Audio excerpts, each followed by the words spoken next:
It's an exciting week, obviously with the draft a week from today. So we're excited. Everyone in the building's excited.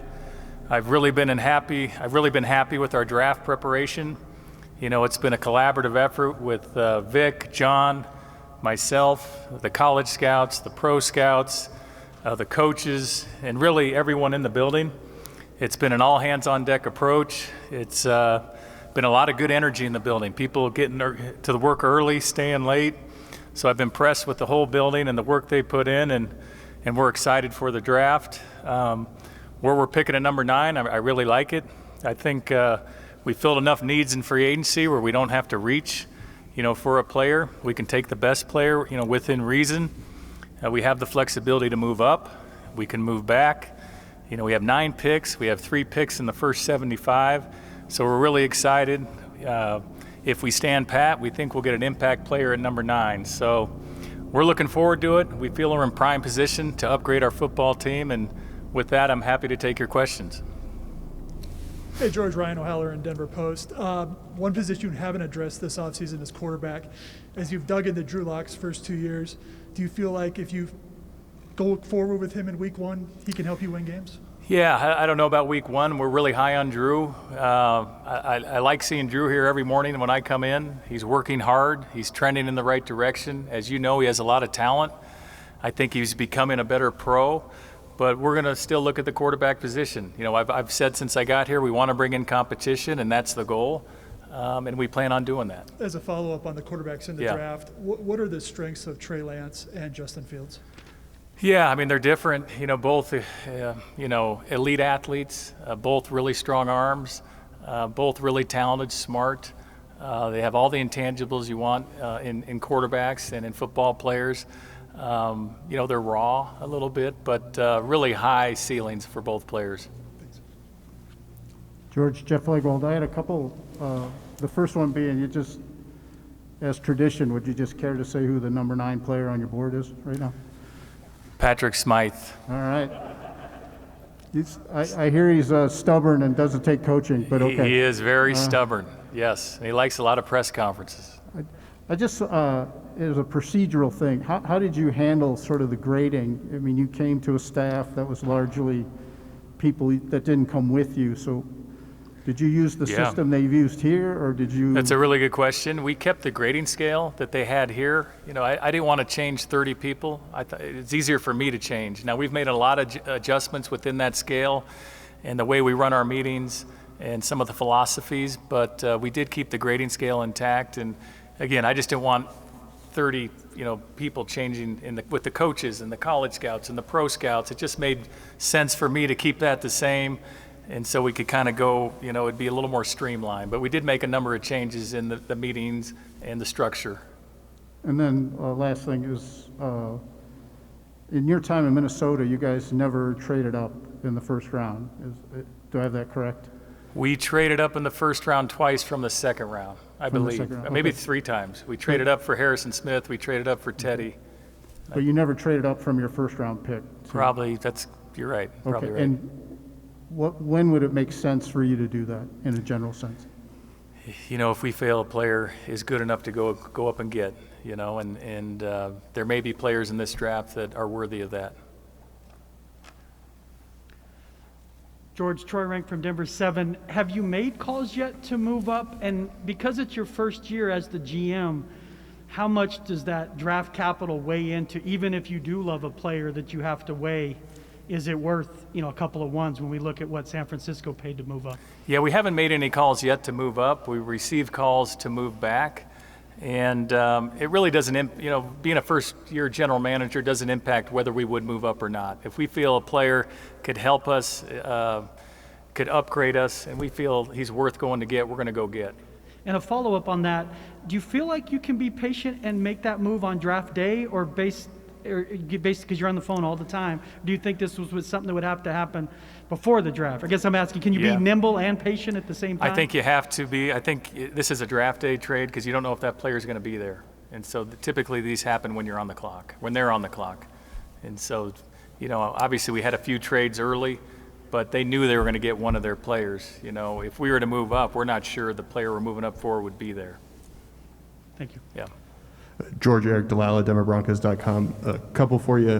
What's the challenge in evaluating college tape for these quarterbacks versus what you've seen at the pro level from Drew and trying to compare apples to oranges there? Yeah, I mean, the difference with college is you're projecting. You're projecting how a 20-year-old, 21-year-old individual, how he's going to react in a different environment, with 25, 30, 35-year-old players. How is he going to react to the coaching, a different city, being on his own?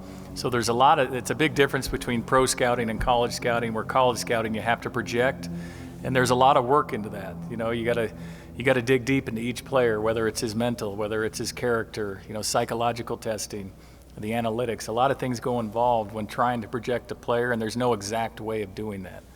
And then what sort of role has John Elway played during this process, and how have you been able to lean on him? Yeah, John's played a great role. He's been a great resource for me. I have him watching certain positions. He's been in this role, I haven't, so what a sounding board for me to have John right next door. And so it's been amazing to have him. Hey, George Stoya with the Gazette. Kind of going off that question, I actually spoke to Bill Reese earlier this week, who I know you're familiar with from your time in Chicago. You've spent time with guys like John Elway now, Yeah. Bill Reese, Rick, Chris Greer in Miami. What have you maybe learned from those guys, and have they offered maybe any words of wisdom leading up to this next week?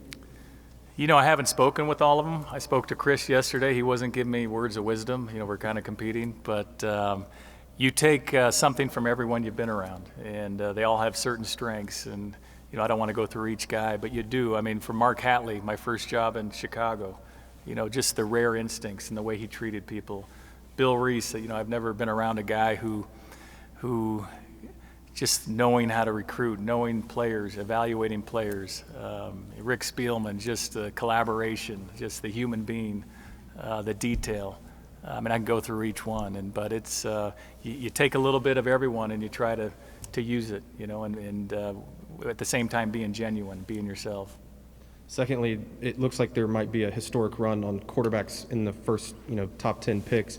Why do you think that is, just from an outside perspective, maybe not even just as a GM, but why do you think there's such a run? And is that maybe playing into maybe an impatience to give guys more time? And do you think maybe Drew Lock falls into that category, who maybe hasn't had enough time? Yeah, I mean, it's the toughest position to play in sports, the most important position to play in probably all sports. I'm generalizing, but you need a good quarterback to win and sustain each year in, year out. You need a good one. Do you need a franchise? You need a top 5? No, you can still win without one, but it's such important to a team's success to have a good quarterback, and that's why you might see 5 go in the top 10. Hey, George, Arnie Stapleton. We've talked before about the challenges of this season during the pandemic, or this off season rather, with the no combine and whatnot. And I'm wondering, what are the practical implications, do you think, on draft day? Is your draft board shorter than it might have been otherwise? And on those day 3 picks, would you be inclined to try to trade them out for picks that might be more valuable in 2022? Yeah, it's a really good question. We've kind of gone with business as usual. Last year we got a little taste of what it was like to have an unconventional draft without the pro days and without the top 30 visits. So I think it was, we were pretty flexible. Everyone's kind of used to the Zooms, the Zoom meetings. And one thing different this year, we had the pro days. So we were aggressive going to as many pro days as we could. But we probably had over 250 Zoom calls with players. And unlike at the combine, you get an hour with these players. So you actually probably know these players more. And so, I look at it as a benefit. And I know our scouts do as well. Hi, George. Nick Cosmetter with The Athletic.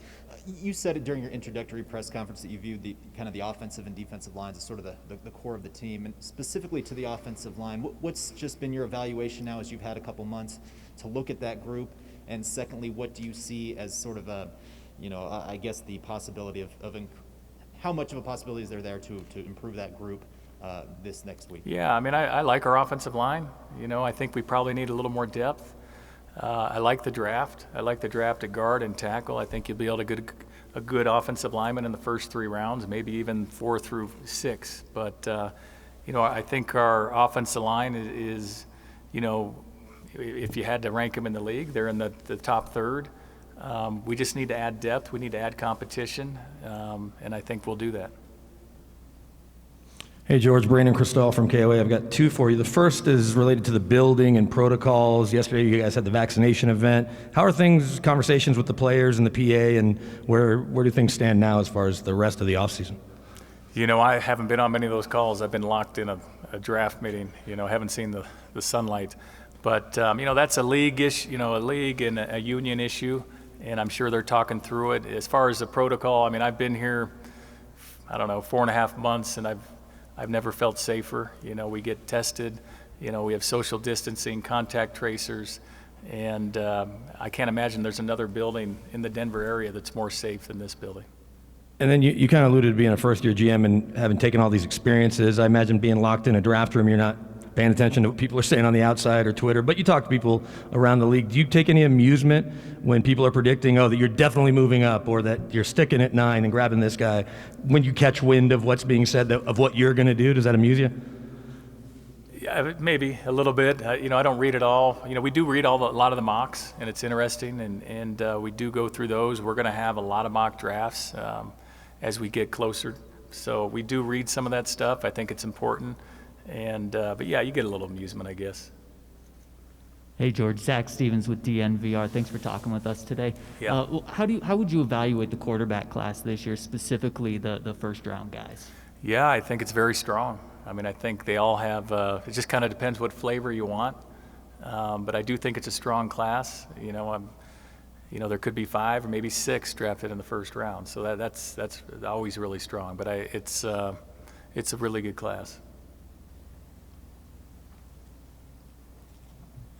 Hey, George. Mark Kisla, Denver Post. Thanks for being here with us today, and that is my question. One thing I have learned in the last 14 months is that Zoom is a 4-letter word to me.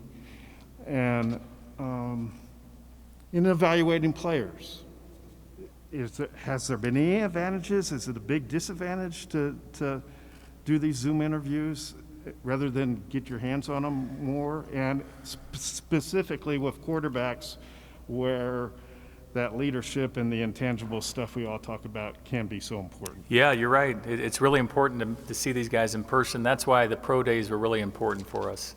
Now, we weren't allowed to meet with them in person and get them on the board, so you miss a little bit of that. But when you can get an hour with them on a Zoom, you'd be amazed. You can get them on the board.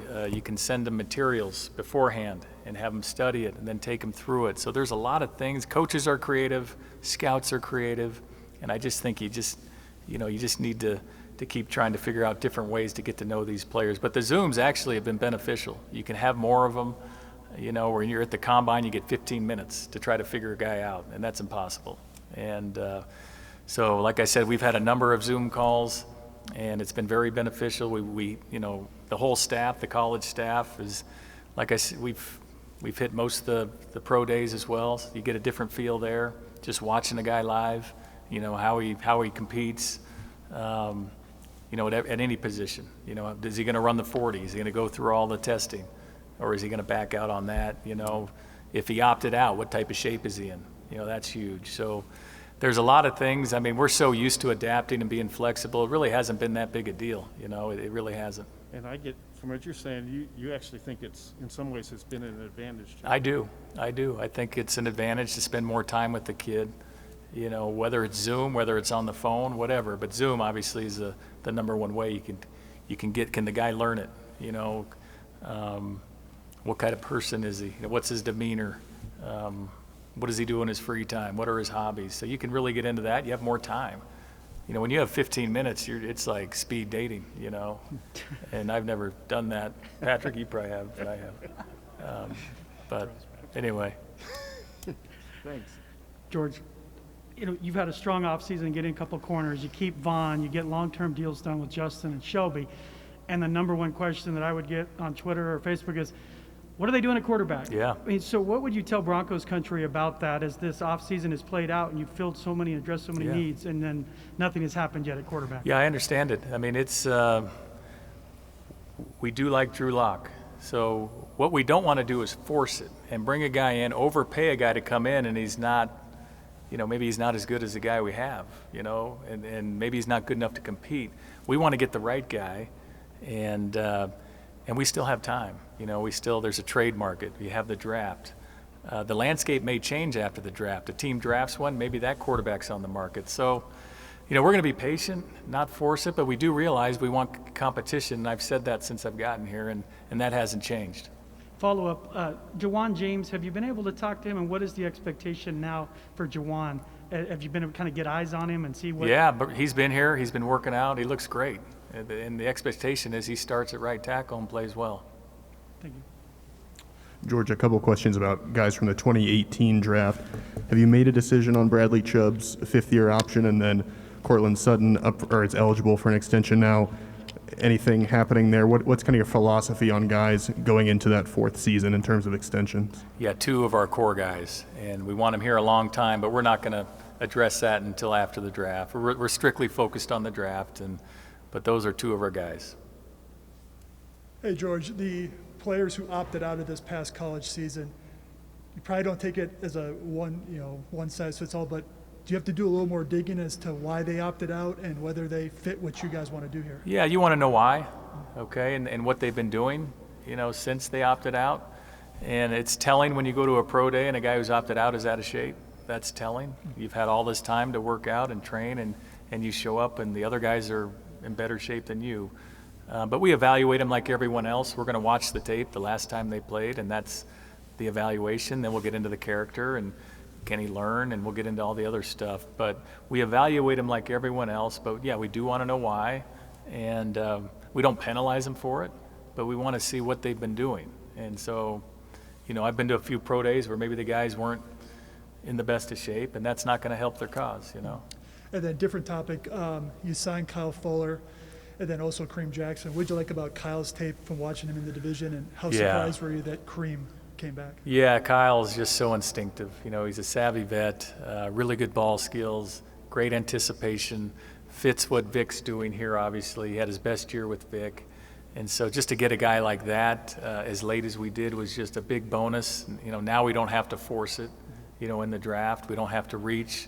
We don't have to take a corner. We got Darby, we have Fuller, we got some young guys. And so that was really big for us. And then, I'm sorry, the second player? Were you surprised the Kareem Jackson thing worked out so quickly for him to come back? I'm not. We were really happy. I don't know if I was surprised. The whole building wanted Kareem back. He's a big part of what we're doing. I've enjoyed my talks with Kareem. You watch him on tape, he brings energy, he brings the juice. He's everything you want, he's a leader. And so we're really fortunate he came back. Benjamin Albright, KOA. When you were with the Vikings, you kind of, I don't know if it's philosophical or not, but you guys had a barbell approach to the draft where you had a lot of 6th and 7th round picks, 47 of them between 2011 and 2020, a lot of early round picks, and kind of eschewed the middle rounds. Is that a philosophy that you have, or is that just coincidence? No, it was a philosophy. We wanted, I don't want to tell their philosophy, but we just wanted to acquire as many picks as we could. If a player was there, we were going to take him. But if there were 3 players we still liked, we were going to try to trade back, accumulate capital. I guess the philosophy is more darts, the better chance of you hitting the bullseye. And you know how it is. If you have 7 picks and you hit on half, that's not great. You got 3 players. So, we always like to get to 10 plus, and just more darts.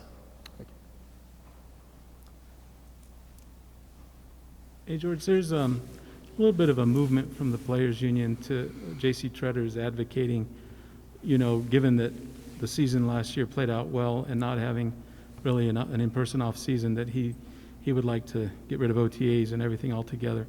I'm just wondering, in your experience, what is the value for a young roster to have the off-season program? What kind of leaps can they make in this time, as opposed to just showing up, at camp and going from there? Yeah, I would say it affects the rookies more than anyone. If there's not an off-season program, if they can't come in the building, just learning the system, being around the guys, the camaraderie, everything that goes with it. This is a man's game, and they came from college, and just I think last year that hurt a lot of the rookies. I think a lot of rookies played great. I was with one who played really good, but you know, we had 15 draft picks, and it was hard for those guys to get up to speed with the vets, just learning. And not that they weren't good, not that they're not going to be good, but I think it's hard for a young player to come in this league with no offseason, the inability to learn the offense on schedule, because everyone in the building already knows the offense. So you're behind the 8 ball, and where do you catch up? In training camp? That's hard. So, no, I get it, but I do think it hurts the young guys.